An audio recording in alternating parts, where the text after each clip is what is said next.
Hola, buenas noches. Aquí estamos un miércoles más en la caja negra de Es Asturias Televisión y también de 987 Televisión de León.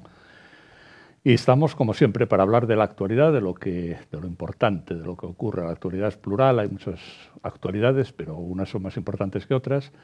Y yo creo que está fuera de toda duda, ya lo hicimos otro programa así o parecido, que la actualidad está marcada por la guerra de Ucrania, que hicimos ya un par de programas, y está marcada también por el precio de la energía, el precio de la luz, que se dice popularmente, por en general la carestía de todo, del IPC, la subida, la inflación, que según el gobierno pues es por la guerra de Ucrania, pero evidentemente viene de bastante más atrás. Está marcado también por la escasez, que dicen que empieza a escasear también, está todo relacionado en algunos productos, que algunas fábricas cierran o planean cerrar. Bueno, está todo encadenado, son distintos aspectos, pero todos importantes y todos graves. Así que para hablar de este tema o de esta cadena de temas, tenemos como siempre 4 invitados, expertos que saben de lo que hablan, no son opinadores, digamos, generalistas, sino específicos, que es lo importante, y paso a presentarlos sin más dilación. De allá para acá, Dacio Alonso, que es presidente de la UCE, de la Unión de Consumidores de España, en Asturias. Bienvenido, Dacio. Muy bien. Gracias por estar aquí. Muy amable. Segundo lugar, Jorge Corrales, que es ingeniero de minas, fue directivo de EDP, y bueno, ya estuvo también en un programa de energía, y pues nada, bienvenido, Jorge. Gracias. Gracias a ti. Tercer lugar, siguiendo por este orden que no es orden, es un orden. Guillermo Bernardo, que es de la Unión de Comerciantes del Oviedo Antiguo, entre otras cosas. También estás, sí. ¿No? Bienvenido, Guillermo. ¿Qué más estás? Muchas gracias. Sí, soy delegado en Asturias de Antours, que es una asociación de reciente creación. Es una asociación más especializada en tema de negocios turísticos y souvenirs. Gracias por la invitación, Juan. Gracias a ti por estar aquí. Y en último lugar, los últimos serán los primeros, no hay prelación. Abel Fernández, que es decano del Colegio de Economistas de Asturias. Gracias, Abel, por estar aquí. Bienvenido. Gracias a vosotros por vuestra invitación. Por Dios. Bueno, las normas es que no hay normas. Esta televisión, además, es libre, cosa que es casi un milagro.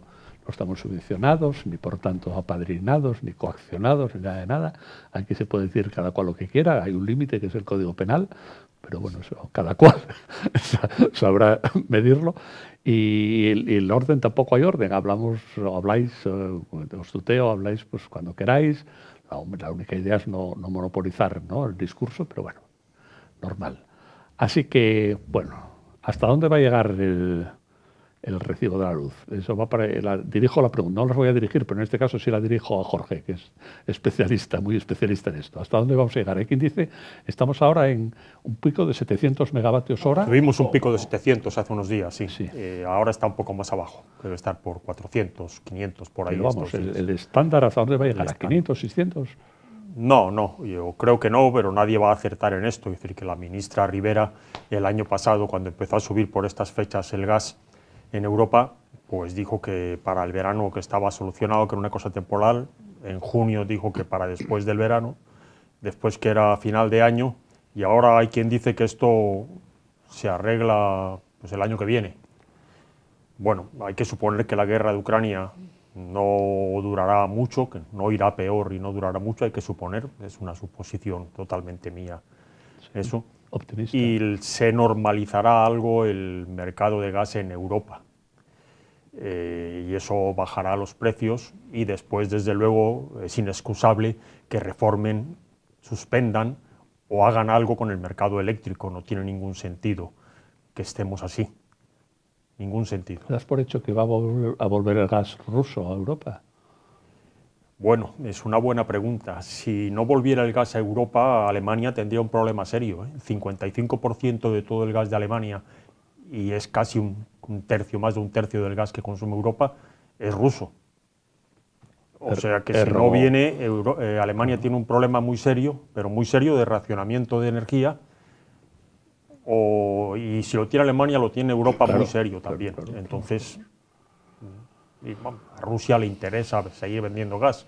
No creo que China se preste a comprarle todo, aparte que no tiene infraestructura para llevarlo a Extremo Oriente, ¿no?, hacia el este. suficiente, tiene bastante, pero no suficiente para llevarlo todo. Entonces, que es donde está la población y la industria. Claro, de China, claro. ¿no? Yo creo que lo tiene que llevar muy lejos, Muy y lejos, bueno, no tiene gasoductos bastante de tamaño para llevarse para allá lo que consumimos aquí, ¿no? A todos les interesa que esto se resuelva más o menos pronto, salvo que pensemos que alguno está loco. Bueno, yo locos creo que hay unos cuantos, pero en fin, eso ya es una broma. Bueno, más opiniones sobre esto y sobre el conjunto de lo que vamos a hablar o estamos hablando. A ver. Bueno, sí, no, tira, a ver, sí. No, sí, lo que está diciendo Jorge es muy acertado, es evidente. Claro, lo que ocurre es que hay una incertidumbre total y absoluta. No sabemos muy bien. Claro, de hecho, las penalizaciones a Rusia, en lo que respecta al gas, ahí fuimos muy cuidadosos. No entramos muy a saco porque realmente nos veríamos excesivamente perjudicados. Entonces, hay que tener mucho tacto y mucho cuidado. El hecho de buscar nuevos proveedores de otros países y demás, esa alternativa, bueno, lleva un tiempo y periodo largo, costoso, y vamos a ver cómo se puede restablecer, pero es muy complicado. Posiblemente, si no se alarga mucho el tema de Ucrania, puede llegar a haber un cierto entendimiento Rusia con Europa, porque es que lo necesitamos. Bueno, todos sabemos de alguna regasificadora Que no entra carísima, terminada hace años y que no ha echado a andar y está ahí muerta de risa. Ahora que bien nos vendría una regasificadora, ¿no?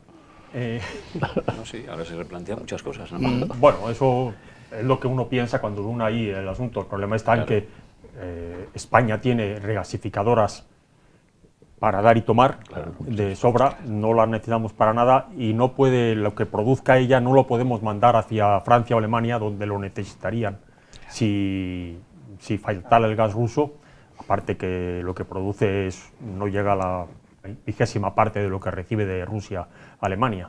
Entonces no hay gasoductos por ahí por atravesar Francia y llegar a Alemania. Entonces, pues tampoco no haríamos nada poniéndola en marcha. Estaba en plan egoísta, pensando en España, nada más. Mira, los gabachos no, tienen nucleares y los alemanes, pues... Ya, los alemanes no tienen. Que si se arreglen. no tienen el gas, tendrían que retrasar la parada de alguna nuclear, y arrancar más carbón o... Bueno.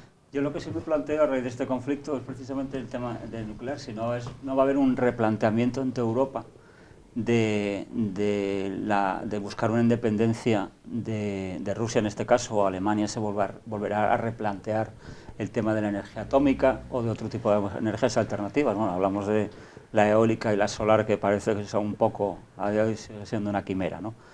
Pero ¿no creéis que a lo mejor este conflicto precisamente va a llevar a Europa a replantearse su dependencia energética? Lo que dicen nuestras autoridades energéticas en Europa y en Bruselas y aquí, no en Francia o en otros sitios, es que más transición energética, más rápido, más eólica, más fotovoltaica.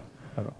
Pero bueno, han los inventado que están armando en este país y Jorge, muchos que están ahí han inventado el uranio verde, o sea que también tiene mérito eso, No, hay hidrógeno verde, uranio verde, sí. Y además, son todos renovables. Todos son renovables. Todo es renovable, en función de la necesidad, claro. No van... O sea, que Europa apueste por lo nuclear, quitando el caso de Francia y algún otro país, es complicado en este momento, porque son muchos años de que se le ha dicho a la gente que no es lo bueno ni adecuado y que es peligroso y demás, y eso no lo cambias de un día para otro, salvo una catástrofe de que oiga, sin electricidad, entonces diremos, oiga, bueno, pues arranque Garoña. Y a la inversa, hay un accidente en Ucrania, accidente entre comillas, y esto se retrasa otros 50 años, la nuclear en Europa. No, terror, entre un terror, vamos. Nadie pensando en poner de nuevo la nuclear en Europa en este momento, pero, oye, Europa ha seguido un camino siendo el líder en un asunto que no sé yo si nos convenía a ese punto, ¿no? Porque después hablaremos de industria y pues uno va y mira la industria europea y cada vez brilla más por su ausencia. Bueno, sabemos mucho en España, de Eso industria sabemos ausente. en España. En España sabemos mucho de industria ausente, ¿no? Son fantasmas, ¿no? Claro, Quedamos fantasmas, ¿no? Cuando yo empecé a trabajar era un tercio del PIB español, era un tercio la industria, y ahora no llega 12 o 15%. A Entonces, nivel nacional sí es, más o menos. Y a vamos nivel a ir a un país autonómico, de pues camareros no sé y- si llegamos al 18. La mitad. O sea, mitad o menos de la mitad. Sí, sí, En una generación. en una generación. Bueno, a ver, un poco de optimismo. A ver, Racio. Sí, hombre. Tú que eres un optimista, Por naturaleza. aunque sea mentira, Esto te hago optimista. Hay que disimular que estamos en tiempos de simular algunas cosas. Hombre, yo creo que, bueno, lo primero que, hombre, desde luego yo creo que como todos, ¿no? Lo sangrante que estamos viendo y lo que está pasando en Ucrania, ¿no? La gente, el ser humano, en fin, eso es lo sangrante, ¿no?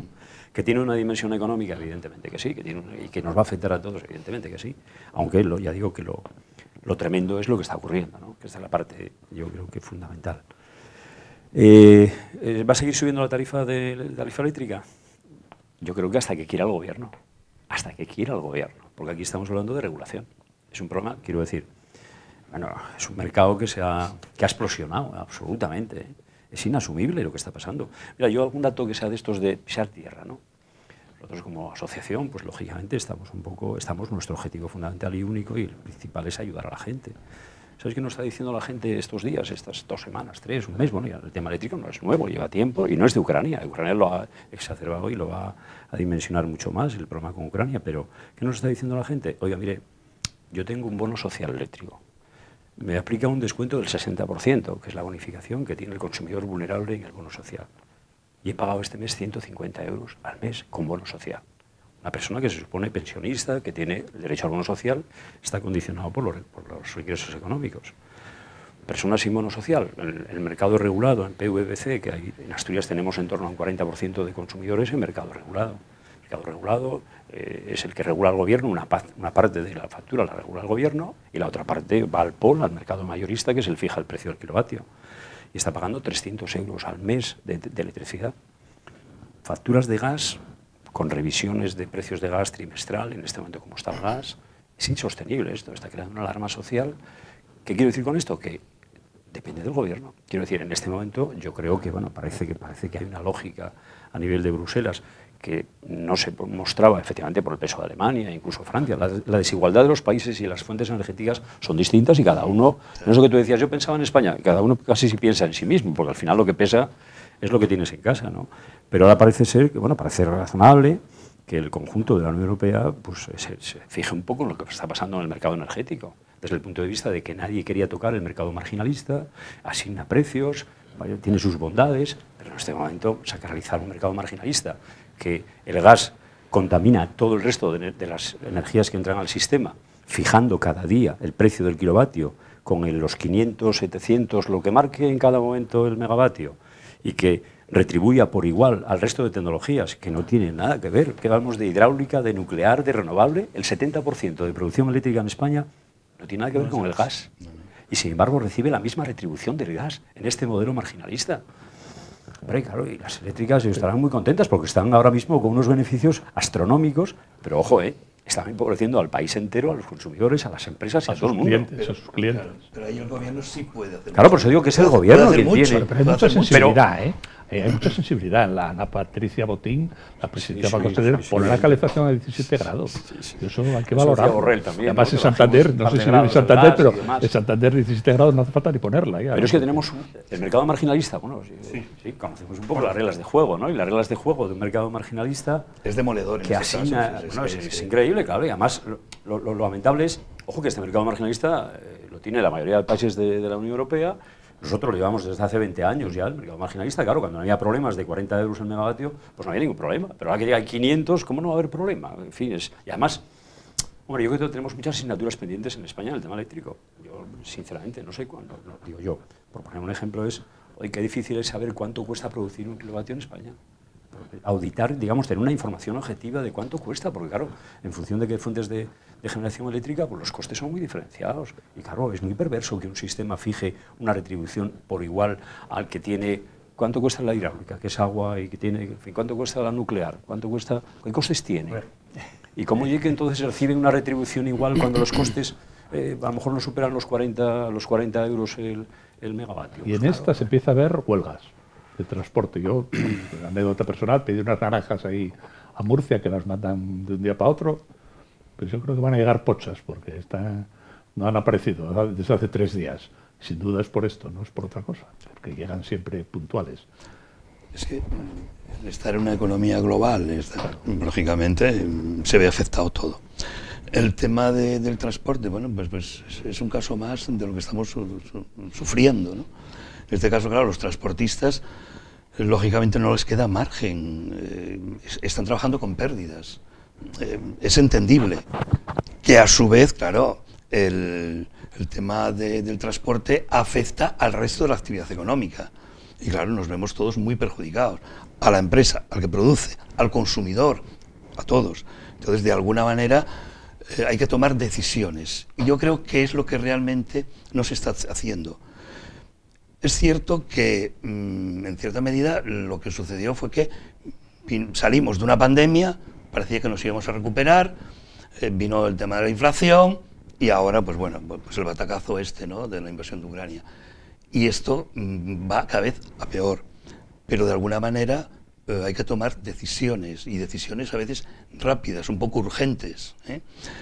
El Estado está recaudando mucho más que el año pasado, bastante más. Es decir, solamente con el hecho de tener una inflación como la que estamos teniendo, la recaudación pues aumentó casi un 15% respecto al 2021, con lo cual hay margen para tomar medidas de ayuda, de apoyo a muchos sectores. Pasa que hay que hacerlo, además. Desde el punto de vista liberal, que es lo práctico, esa religión, creo que las ayudas serán necesarias, no lo dudo, pero tienen siempre un elemento perverso. Porque a este sí, a este no, porque tanto o cuánto, la cantidad, es complicado, ¿eh? No, yo me es refiero mucho más mejor bien, quitar trabas, bajar impuestos. Pero yo creo lo están haciendo por Polonia, por ahí están bajando impuestos. Sí, efectivamente, No, claro. tiene que tocar la fiscalidad, es que no hay otra. Entre otras cosas. No hay otra, no hay margen de maniobra. Sí. No directas, claro. En cierto, Yo creo que se refería a las ayudas, digamos, regulatorias vía pues, bajada de impuestos o vía de exenciones generales, ¿no? Es muy necesario. Que ahí sí, bueno, el gobierno tiene, bueno, pues, tiene la potestad de poder llevar a cabo ese tipo de regulaciones, ¿no? De bien bajada de impuestos, como se están viendo en otros países, por otra parte. Claro. Aquí yo sí que veo, independientemente de cuáles sean mejores o peores, pero sí que veo mucha lentitud a la hora de tomar decisiones. No hay esa agilidad que yo creo que es lo que yo he hecho en falta, ¿no? Yo creo que pasa, coincido casi con todo lo que ha dicho Horacio, pero a ver, hay que aclarar algunas cosas, ¿no? O sea, el gobierno yo creo que ha sido muy lento y ha perdido un año en actuar. Tuvo la excusa de que Bruselas no le gusta, Alemania no quiere cambiar las reglas del mercado, pero el Tratado de Lisboa, nuestra Constitución Europea, dice que la energía es competencia de cada Estado miembro. Y es a través del medio ambiente, que es competencia de la comunidad, como la comunidad ha influido decisivamente en la energía, porque hoy en la energía no se hace nada que no sea dirigido por la comunidad. Entonces, bueno, cada país es un poco distinto, pero al final las reglas no las aplica Bruselas vía medio ambiente, oiga, favorables a las tecnologías no emisoras de CO2.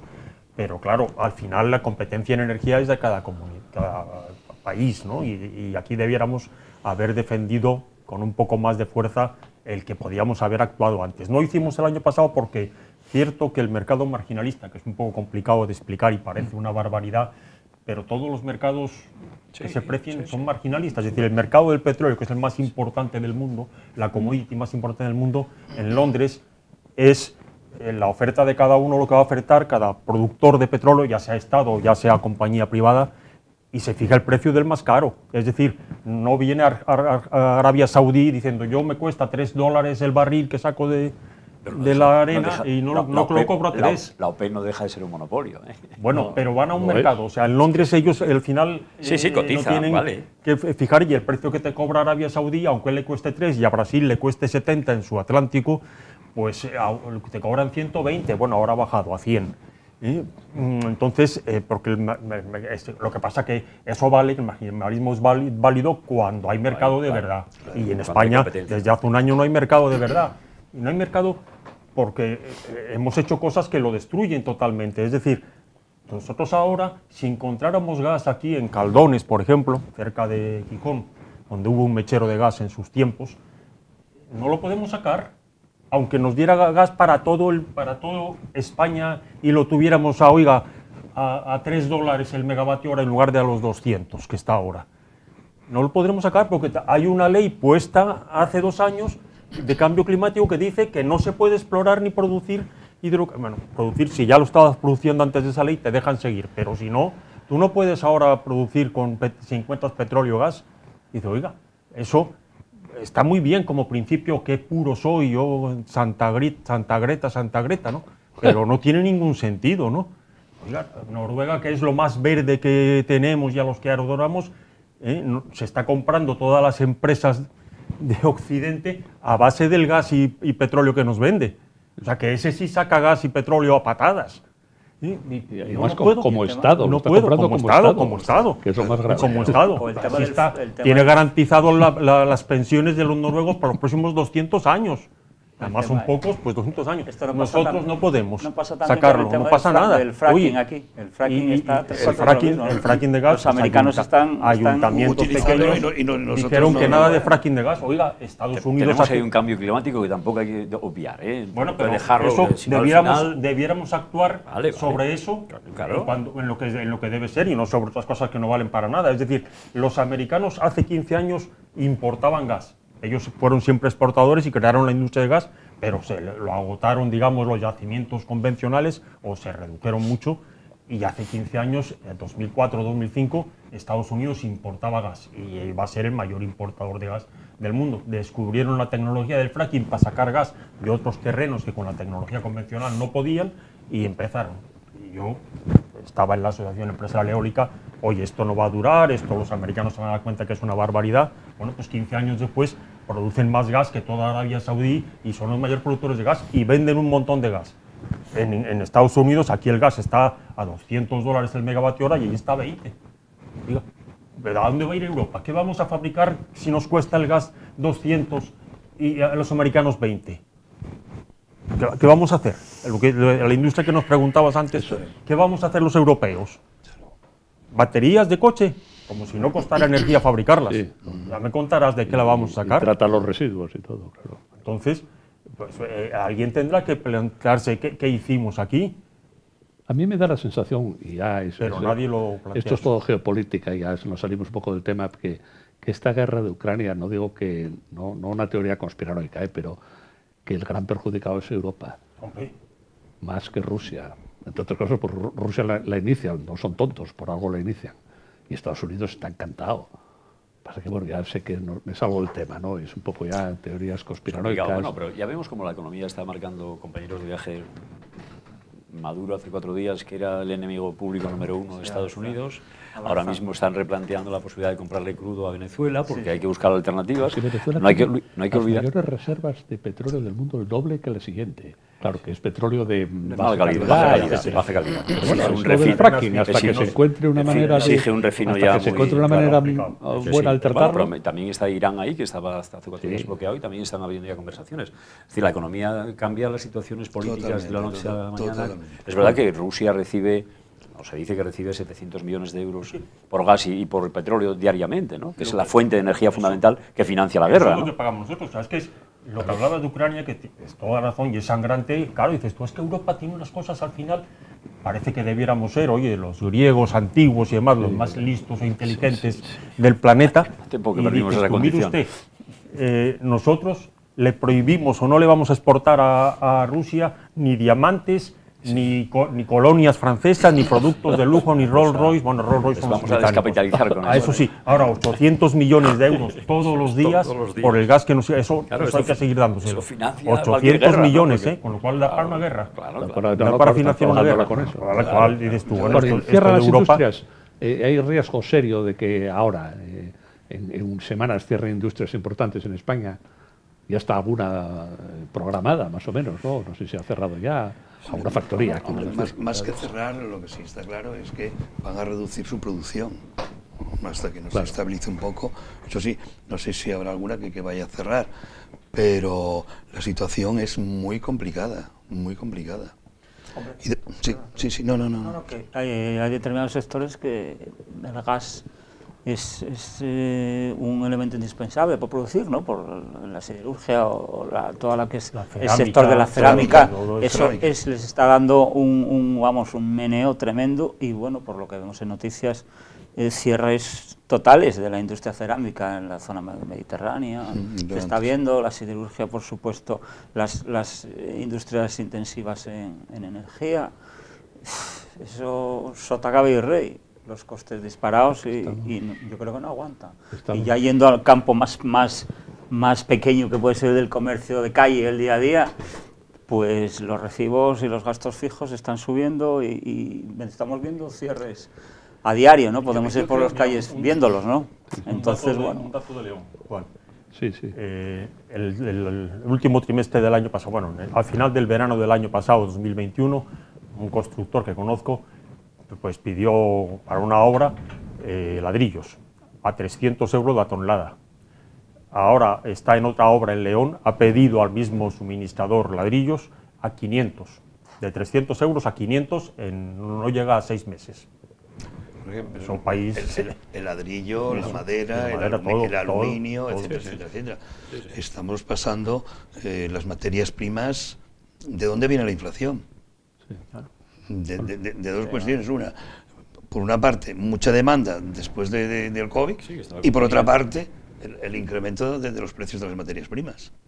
Bueno, y eso no lo está. O sea que en resumen, en breve resumen intermedio, estamos metidos en una buena cuaresma, ¿no? Sí. Digo intermedio porque nos vamos a hacer un pequeño descanso y volvemos dentro de un momento.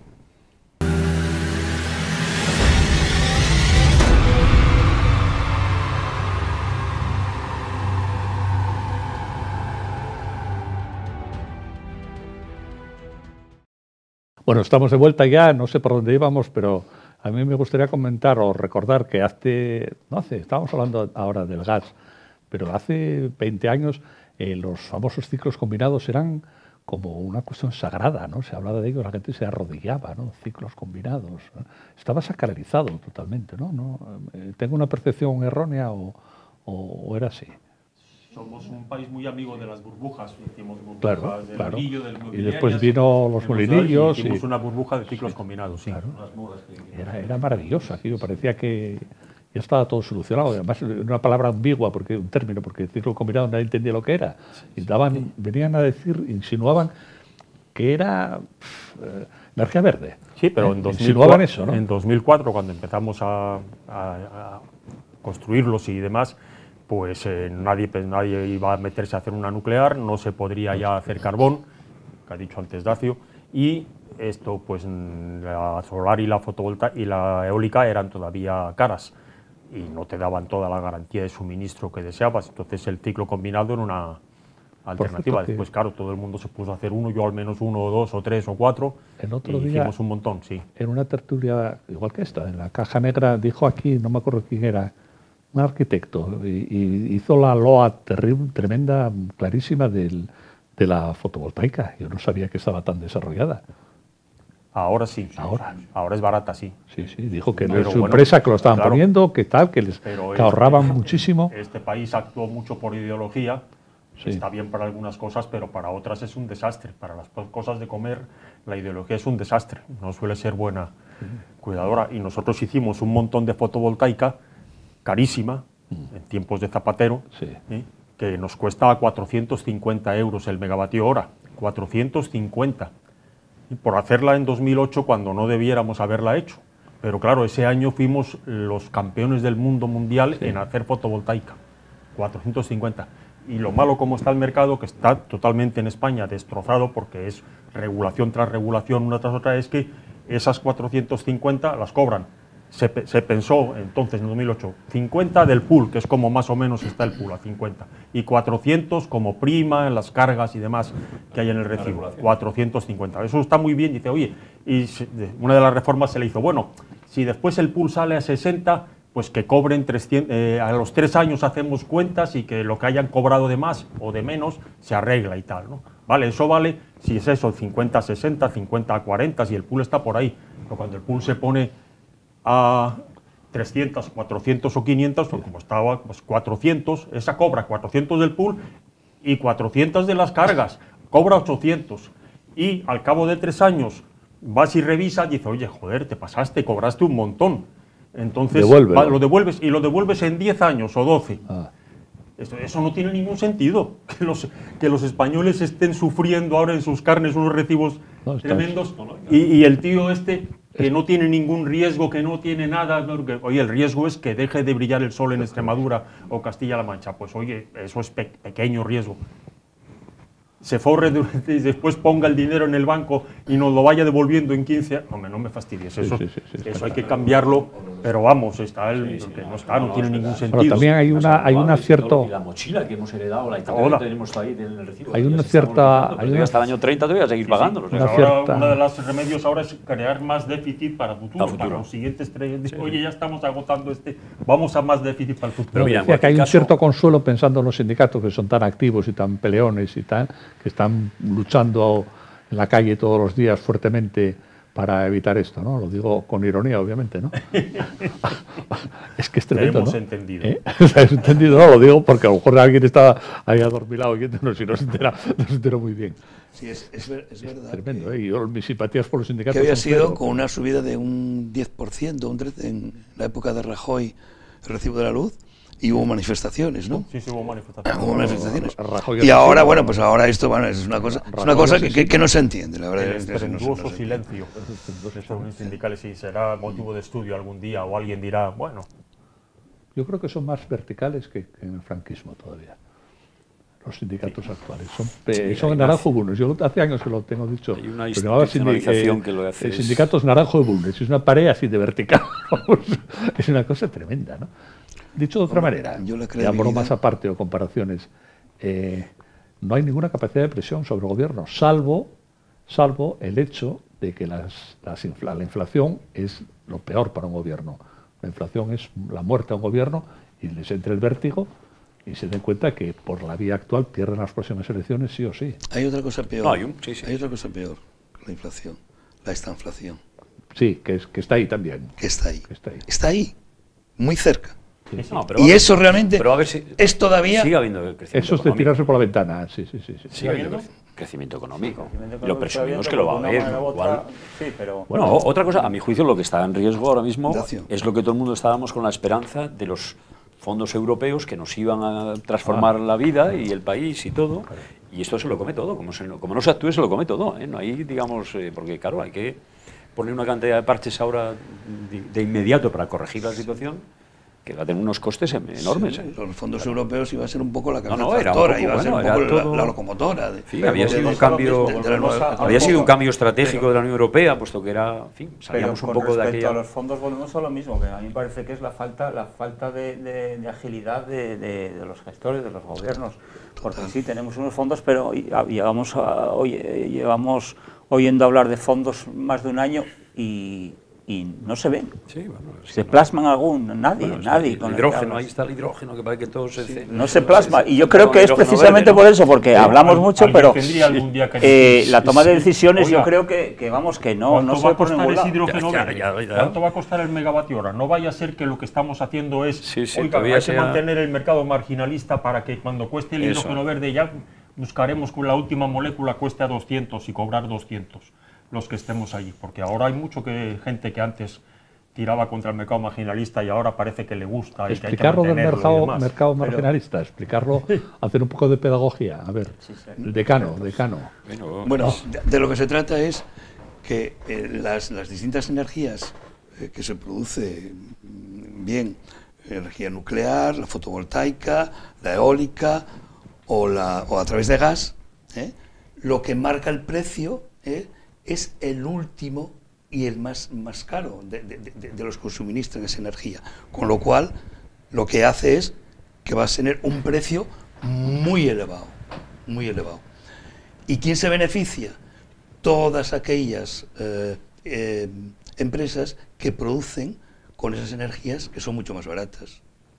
¿Por qué? Y ese beneficio... Porque es así. Porque ese es el modelo. Porque es el modelo que hay. Tenemos un modelo que efectivamente es... Muerte al modelo, que diría una anarquista. No, la teoría económica dice que las ofertas hay que ordenarlas así, en orden creciente, y que la demanda cruza con ello y fija el precio en el caso, y que deben cobrar todos, porque esa es la forma de incentivar a que el consumidor intente bajar, disminuir el precio de la oferta más cara para que salga más barato todo. Lo que pasa que eso es cuando el mercado de verdad es realista. Claro, ahí está. Tiene todo el mundo la misma información y está en situación normal. Y el mercado nunca es perfecto en ese sentido. Ahora. Entonces, ¿qué ocurre? Pues existen esas diferencias que hacen que nos encontremos en situaciones realmente complicadas, como es el caso este. Es fácil entenderlo, Si fácil explicarlo. Sí. La sardina que se vende a precio de angula. Asturias lo tenemos bien claro, la angula. Quiero decir, pero ojo un poco al dato. ¿Cómo es posible que un mercado mayorista que casa todos los días precios y que fija el precio del kilovatio cada hora del día, 24 horas, tiene un precio distinto en función de cómo haya fijado el POL? A las 8 de la tarde hoy, Red Eléctrica se fija el precio en el mercado MEI, se fija ese precio del... Claro, la tecnología más cara que entra al sistema, que es el gas, 12% de gas, fija el precio del resto de tecnologías, que son las que... Claro, eso es lo que asigna que la sardina se pague a precio de angula. Pero a mi juicio lo más grave de esto, más allá de entrar o no en las bondades que tenga el mercado marginalista, es que en este momento a 2 millones de consumidores en España que tienen derecho al bono social le fija el precio, porque es el mercado regulado, el mercado mayorista le fija el precio de su recibo de la luz a personas que no tienen 8.000 euros al año de pensión. Eso es lo que es lamentable. ¿Cómo puede fijar el precio a personas vulnerables un mercado mayorista que de lo que entiende es casar precios de quien oferta y demanda? ¿Pero cómo es posible ese tipo de...? Es una especulación, pero pura y dura no, eso es indecente a mi juicio, de verdad. Dacio, pero hay una cuestión también. Vemos que efectivamente se están generando unos beneficios realmente muy altos en estas compañías. ¿Y quiénes son? Vale. Eso eso hay que matizarlo. A ver, Bien. Cuando uno va al pool o uno hace la oferta al pool en enero, digamos, para un año, normalmente una buena parte de la energía que va a producir ya la tiene vendida a un contrato. Las eléctricas tienen sus centrales de generación y tienen sus comercializadoras. Entonces, tú, aunque con una eólica de coste cero, de coste variable, o una solar también cero, o una nuclear muy barato, el coste variable también, después parece que cobras en la generación 300 o lo que sea, tú en realidad el pool no te paga, o MEL no te paga ese dinero, sino que al final la comercializadora tuya con la que has dicho, oye, yo para este año vende el kilovatio hora o el megavatio hora a 50 euros o a 60, y has estado así. Y eso fue lo que pasó el año pasado. Yo creo que el gobierno pensó que no había, salvo el caso del PVPC, que es una cosa regulada, que el gobierno sí podía haber cambiado. Esto, pues el gobierno dijo, bueno, a la gente que ya tiene un contrato a un precio de 50, 60 euros, no le está afectando los precios que había el año pasado eso. Lo que pasa es que ahora empiezan a renovarse esos contratos y te vienen, oye, la comercializadora, oye, donde te cobraba a 50 el megavatio hora, te lo cobro a 150. Claro, ahora sí que el gobierno no tiene escapatoria, porque ahora va a afectar ya a todo el mundo. Y yo lo que no entiendo es que hayan tardado un año. Correcto. No, es que además lo curioso, porque ahora se echa la culpa todo al tema de Ucrania, y tiene parte de culpa, pero no es de ahora. ¿Qué ocurre? ¿A qué echábamos la culpa? Echábamos la culpa que el precio del gas estaba disparado por la contención que tuvo la pandemia de los mercados y que empezó con mucha fuerza y entonces disparó el precio del gas. Perfecto. Se echábamos la culpa al mercado del CO2 porque también cotizaba muy al alza la tonelada. Exactamente. Sí. Pero curiosamente, ni hidráulica, ni nuclear, ni renovables, ni generan CO2, ni utilizan gas. Sí. Entonces, y otro punto más que nadie dice, también aquí se favoreció el cerrar el carbón, y en eso en esta región, en otras que ven esto, pues lo hemos visto, han cerrado el carbón, no, han sido las empresas. Pero bueno, las térmicas tampoco quisieron hacer la adaptación que se les exigió hacer, No, creo que quizás podían seguir funcionando y demás. Lo que pasa es que había un ambiente favorable a cerrar el carbón. Efectivamente. Oiga, había un ambiente favorable a lo mejor en mucha gente por el cambio climático, pero en otra gente, los propietarios, porque también tenían mucho gas y mucha agua. ¿Cuántos están y entonces han cerrado, y claro, los que están muy contentos por haber cerrado ese carbón son los que han tirado rápidamente las torres de refrigeración para que no funcionaran más. ¿Cuántas térmicas está cerrando China al año? No, China no cierra térmicas. China cierra térmicas viejas. Cierra térmicas viejas. Se cerraba solas. Arranca un montón de térmicas. Claro, por eso y está haciendo su proceso. Abre nuevas, claro. Los procesos no son iguales. Claro, porque aquí fuimos, está claro. Vamos a ver, hay que reconocerlo, fuimos de ecologistas, ¿no? Claro. Fuimos de ecologistas y vimos que el resultado fue muy malo. No, pero la coyuntura no favoreció, quiero decir, estas cosas pues tienen... Yo creo que está muy bien que haya ecologistas y que presionen mucho. Ahora, si el ecologista es el gobierno, ¿qué contrapesos hay? Pues ninguno. Ninguno. Creo que está... Precisamente el ecologismo es una especie de contrapoder, ¿no? Para evitar excesos, que sí, y además hay que tener conciencia un poco de dimensión futura, claro. Claro, porque ¿cómo la frenas en sus ansias ideológicas? No, aquí los cierres, además, fue en un periodo muy corto. Muy corto. No, es que se tienen que adaptarse, los nuevos tiempos, sí. Pero realmente pensamos alguna vez que nosotros podríamos vernos en una situación similar a esta. No tan grave, pero sí, en cierto modo, un poco apurada. No lo planteábamos. ¿Por qué? Porque estábamos nubilados por el tema. Pero si analizas un poco, como antes decíamos al principio, si hacemos un poco de análisis un poco en profundidad de la génesis de casi todo, ¿qué pasó cuando vino la pandemia? ¿Dónde no había mascarillas, no había nada? ¿Quién lo fabrica todo? Eran los chinos. Y China, claro, desde que descubrimos que China es la mano de obra fantástica para proveer a todo el mundo mundial, pues la dependencia es absoluta. Cuando te viste en esa situación, de no ir a ninguna parte. Miramos a partir de un punto, no miramos ni por ¿por qué no nos dimos cuenta que venía Claro. Pero ojo, para todas las empresas, porque aquí todo el mundo ha contratado a China para que a un precio de mano de obra muy barata. No te dejamos hablar, Guillermo. No, tranquilo, estoy encantado escuchando. Queremos un tema el de China ahora, la dependencia de China, que afecta un poco al sector comercio y concretamente a mi sector de recuerdos, souvenirs y tal, ¿no? Voy a aprovechar para meter. Sí. Habla de tu libro, habla de tu libro. Con total libertad. La dependencia de China total. Claro. En pandemia, llega pandemia, tema de fletes de transporte, contenedores, multiplica por 3, por 4, por 5. Estamos viéndolo ahora, está todavía sin normalizar todavía eso. Y cuando el coste de transporte, pues si el contenedor costaba en noviembre, hablo de memoria, pero en noviembre del 2020 el coste era de $3.000 contenedor hacia Europa, en noviembre del 2021 era de $9.000, $10.000, ¿no? Eso evidentemente repercute en las mercancías, no hace falta dejarlo. Yo creo que eso ya se estaba corrigiendo. Se estaba corrigiendo, sí, y de hecho ahora se corrige, pero nunca van a llegar a los precios porque además cuando se consolidan precios ya es difícil que luego bajen. Antes decíamos lo de gasolina, ¿qué más da que la gasolina nunca baja? La gasolina nunca baja, da igual que suba el petróleo, baja el petróleo, nunca baja. No es elástico, como suelen decir los economistas. Sí, líquido. Entonces nos cuesta mucho más trabajo. Es decir, llegamos a un nivel y luego es que es así, el producir luego vemos que llegamos a un nivel que a partir de ahí sí se sigue incrementando, pero reducirlo difícilmente. No está claro. Posible. Bueno, un poco ya la perspectiva personal. ¿Qué detectáis en la gente, aparte de las cuestiones profesionales? ¿Qué detectáis? Preocupación, ya estoy detectando preocupación por los precios en la calle. ¿Qué más detectáis? En el mundo de la... Yo os puedo comentar, nosotros ahora estamos haciendo,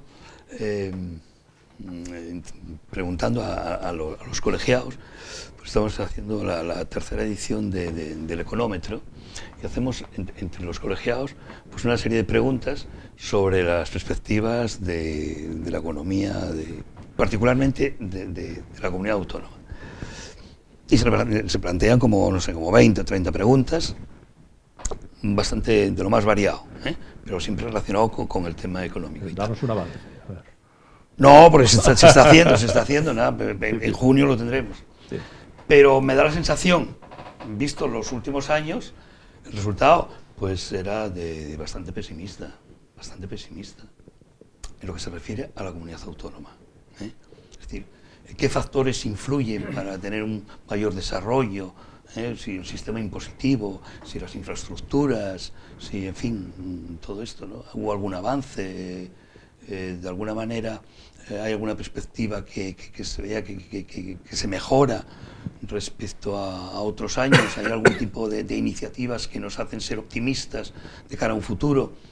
Pues podríamos ser, pues no sé, los fondos europeos, ¿no? Proyectos, ¿qué proyectos? Realmente, a mí me resultaba descorazonador a veces en el Parlamento oír hablar de la cooficialidad Y de unos temas tan importantes para nuestra comunidad autónoma, como sería estar dispuestos a presentar proyectos de cara a estas nuevas inyecciones de dinero, no se habla absolutamente nada. Nada de nada. Nada de nada. O sea, es una cosa que a mí, por eso, el ser optimista casi me cuesta trabajo. Porque vamos a ver qué es importante aquí. La economía es muy importante. Luego miremos un poco hacia ella. Y sobre todo, la administración y la empresa privada. Tenemos que ir de la mano, totalmente. Con los fondos europeos existe mucha desinformación. Mucha desinformación. No se está dando realmente la información que la gente necesita. Se dice, bueno, es que el kit digital, ¿no? Ahora, ¿no? Es que hay mucho dinero para modernizar, porque de lo que se trata de estos fondos no es de paliar solamente los efectos de la pandemia, sino es de poner una nueva economía en marcha. Y realmente necesitamos esa información. Y yo estoy viendo que no lo estamos percibiendo. No lo sé. Yo con el tema del kit digital, que estuve consultando para poder acogernos y demás, bueno, sabes que tiene que haber no todo el mundo puede gestionar estas producciones, tener un certificado Sí, hay que darse primero de alta y luego estar, para hacer el diagnóstico digital. Y un gestor. Sí, resumiendo, que es muy engorroso y muy burocrático y que la gente no se está enterando porque cuesta enterarse. Cuesta enterarse. Y yo creo que al final, y es lo que se busca muchas veces, el que marido la gente de no se entere. Es uno de los gestores importantes de esos fondos. Sí, sí. Y un certificador de estos digital, sí. Eso de poner los pelos de punta, ¿no? Bueno, pues nada, apaga y vámonos, ¿no? Para eso que queden los fondos en Alemania, ¿no? Claro. No, yo ahí sí que soy pesimista, ¿eh? Eso de ir de la mano sí es así. Pero después, a la hora de la verdad, es ir de la mano, es ir... Y en Asturias tenemos experiencia de recibir fondos, ¿eh? Sí, bastante. Experiencia nunca se ha cuantificado. Aquí llovió el maná, pero vamos, como en ningún sitio, resultado ninguno. Es para hacer un estudio profundo de nunca se ha cuantificado. Sí, está pendiente, nunca está pendiente eso, ¿eh? Está pendiente. Yo el día que realmente se sepa la verdad... Tiene que morir todo el mundo que estuvo allí, tiene que estar muerto para que se saque la verdad, porque que si no, vamos, es una cosa, no podría salir a la calle. Vamos, las cifras, yo las vi en su día, le oí aproximaciones en pesetas, ya no me acuerdo cómo era la cifra, pero una cifra como del billón, astronómica, de difícil contabilidad eso, ¿no? Es una cifra que decía, bueno, no existe eso, ¿no? Claro. En Occidente, pero quizá en los sultanatos por ahí existen esas cifras, pero en el mundo occidental no existen esas cifras, son unas cosas así. Bueno, más cosas yo creo que estábamos un poco... Vamos a batir un récord de... Habíamos empezado a respirar un poco porque la pandemia ya nos estaba dando una cierta tregua, ¿no? Es verdad, de verdad. Veníamos de una situación tan... Bueno, tremenda y dolorosa. Es la Biblia, ¿no? Las plagas, ¿no? Sí, pandemia, yo creo que no sé si... guerra, cuidado con no esta sexta que parece que alumbra una séptima. Y claro, llega también esto ahora con una historia, con esta incidencia, que claro, al final la verdad es que hay motivos para estar un poco positivizar las cosas y complicado. Sí. Es complicado, en el día a día lo cotidiano es complejo, porque yo creo que lo que peor lleva todo es un poco la incertidumbre, y el grado de incertidumbre en este momento es de... La incertidumbre es una de las peores cuestiones que se plantean porque en eso la genera economía. Una inseguridad tremenda, la incertidumbre, nadie hace plazo, el dinero, nadie programa nada. Cuando hay incertidumbre, quiero quedar donde estoy. Yo lo que sí he hecho en falta en esta situación, esta coyuntura por la que pasamos, ya lo dije cuando comenzó la pandemia aquí, y es la falta de liderazgo. No sé si vosotros lo habéis hecho. Yo parece que no hay nadie que coja el toro por los cuernos y dirija la orquesta. Digo a nivel de gobierno, ¿no? Igual me da una administración que otra, ni un color que otro. Sí, no estoy hablando. De gobierno pero yo echo en falta ese liderazgo, esa figura, esas medidas en las que tú puedas confiar. Bueno, a lo mejor hay un tema personal mío, pero eso sí que creo que lo he hecho. Tiene un liderazgo muy Tenemos fuerte. Un problema político. Otra cosa es que nos guste, pero tiene un liderazgo muy fuerte, ¿eh? Caramba. No sé... Para sus seguidores, ¿no? Claro, eso te digo. Nos guste, pero, no sé dónde, vamos, yo... Sus pues... Y creo que en situaciones por las que pasamos es importante, ¿no? Que alguien tire del carro. Por supuesto. Y que genere confianza. Yo lo he hecho en falta. Yo lo que creo que también es un elemento perturbador.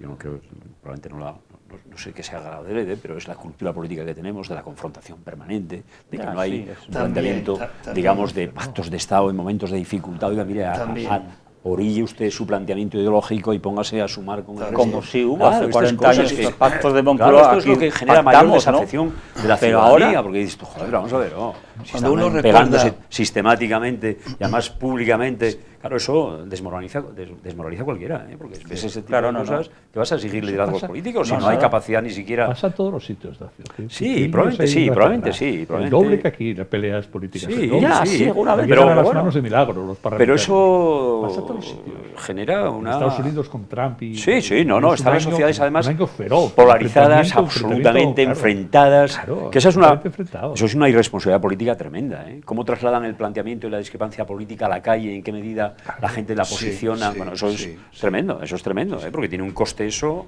de fragmentación social tremenda. Pues yo lo que he hecho en falta es lo contrario. Aquí esto es el silencio de los corderos.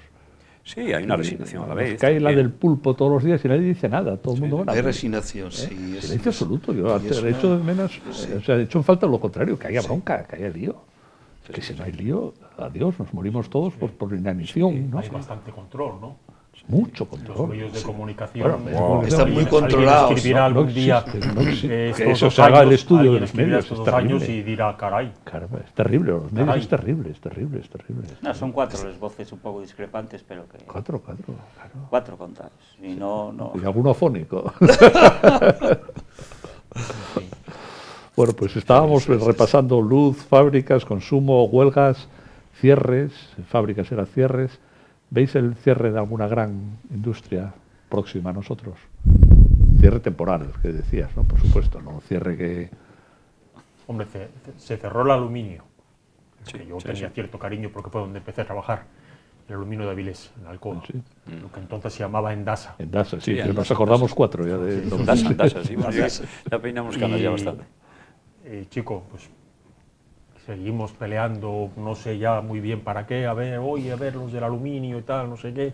Sí, están ahí, los compra no sé quién, después... No, pero yo creo que ahora mismo ya, como el acuerdo este casi unánime de las incentivaciones económicas que Alcoa les da a los trabajadores, yo creo que ya no hay opción ninguna de nada. Yo creo que eso ya es... Y claro, lo que aquí, al menos en Asturias, imagino en otras regiones también parecido habrá el asunto, pues queda Arcelor, ¿no? Asturias de Zinc.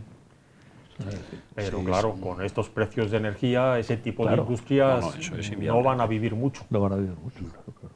Y si alguno tenía pensado buscar un motivo para cerrarla y enviarla para otro sitio... Pues ya tiene una justificación. Bueno, estás dando ideas peligrosísimas. Claro. No, claro. Igual, si me permitís, una pequeña maldad en este tema. A veces también, yo recuerdo, no hace mucho tiempo, y bueno, tú conoces bien el mercado, claro, también había muchas ayudas. El tema de la interrumpibilidad que se daba a las empresas eléctricas, cuando no había necesidad alguna de interrumpibilidad, porque teníamos unos costes de instalados de, digamos, una producción de energía y el consumo, en fin, tenemos por eso las regasificadoras y por eso los ciclos combinados, sobraba todo, porque teníamos suficiente parque en el mercado instalado. Y sin embargo, hasta hace 4 días se daban cantidades ingentes a una interrumpibilidad que no había justificación, porque que yo sepa, 1 o 2 veces se interrumpió por razones de interés general, y al final se cobraba una subvención extra. Hablando de interrumpir, interrumpiros, os interrumpo. Hablando de interrumpiros, os interrumpo porque se nos acabó el tiempo. La interrumpibilidad. Al término pues nada, muchas gracias a los 4, gracias a ustedes por oírnos y volveremos el próximo miércoles con otro tema de actualidad. Buenas noches.